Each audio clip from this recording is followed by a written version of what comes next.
MDMA അടിച്ചിട്ട് അല്ലെങ്കിൽ കഞ്ചാവ് വലിച്ചിട്ട് വാതിലേതാ ജനലേതാന്ന് മനസ്സിലാക്കാൻ പറ്റാതെ വീട്ടിൽ ചെന്ന് കയറുമ്പോൾ നീ എന്ത് ലെഗസിയാണ് നിൻ്റെ മക്കൾക്ക് നീ കൊടുക്കാൻ പോകുന്നത്?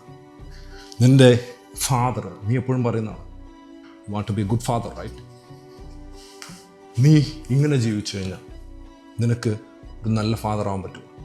നിൻ്റെ ഫാമിലിക്ക് നീ ഒരു പ്രൊട്ടക്ഷൻ കൊടുക്കാൻ പറ്റും. നിനക്ക് ഒരു പുതുതലമുറയ്ക്ക് മാതൃകയാവാൻ പറ്റും. നിൻ്റെ ഫാദറിനോ മദറിനോ നീ ഒരു റെസ്പോൺസിബിൾ ആയിട്ടുള്ള ഒരു വ്യക്തിയാണെന്ന് കാണിച്ചു കൊടുക്കാൻ പറ്റും.